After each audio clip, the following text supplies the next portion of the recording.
নয় যে আজকের দিনে দাঁড়িয়ে 1 বছর পর এই প্রতিবাদের এই যে নবান্ন অভিযানের ডাক দেওয়া হয়েছে, এই প্রতিবাদের কোনো প্রয়োজনীয়তা আছে, কোনো অর্থ আছে? অনেকে তো বলতেই পারেন যে রাস্তায় চলতে ফিরতে অসুবিধা হবে। চলতে ফিরতে অসুবিধাটা বিষয় নাই, লড়াইটা 9 আগস্টেতে ডাক্তারদের আমাদের কিসের জন্য ছিল? যে অভয়া দিদি নিজের ওয়ার্ক প্লেসেতে সুরক্ষিত নয়, একজন ছাত্রী নিজের ওয়ার্ক প্লেসে যে সুরক্ষিত নয় তার বিরুদ্ধে তো লড়াই। তো আজকের দিনেতে কি হলো? 1 সপ্তাহের মধ্যে মমতা ব্যানার্জি যা যা তথ্য প্রমাণ ছিল, সিমেন্ট স্যাম্পেল ছিল, সব কটাকে তথ্য প্রমাণ লোপাট করে দিল। তারপরেতে সিবিআইয়ের হাতে তো এখন মামলা গেছে। সিবিআইকে ভরে ভরে পেন ড্রাইভ ভরে ভরে আমরা প্রমাণ দিয়েছি।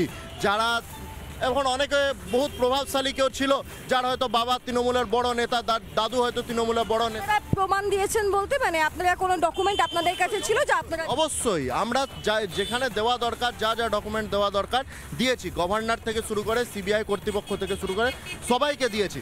কিন্তু মমতা ব্যানার্জি যেটা করেছে, যে মেন যে জিনিসগুলো সিমেন্ট স্যাম্পেল, যে কোনো একটা রেপ কেসের ক্ষেত্রে মোস্ট এভিডেন্ট জিনিস যেটা হচ্ছে সিমেন্ট স্যাম্পেল, সেটাকে 4 ডিগ্রি টেম্পারেচারেতে স্টোর না করে ডিনেচার করে দিয়ে আজকে সিবিআইকে দোষারোপ করে কি হবে?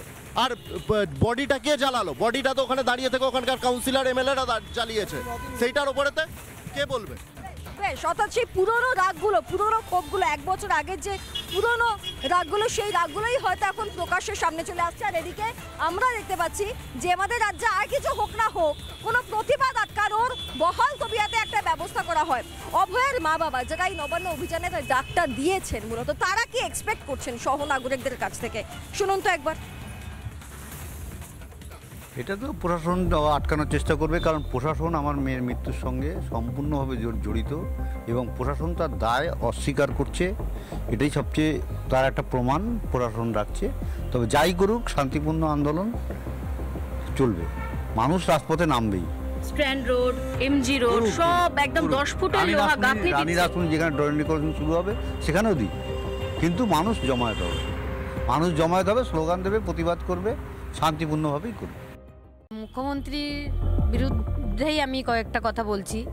উনি বলেন আমার গণতান্ত্রিক অধিকার, তাহলে কি আমাদের গণতান্ত্রিক অধিকার নেই যে আমরা মেয়ের বিচার পাইনি বলে রাস্তায় নামার?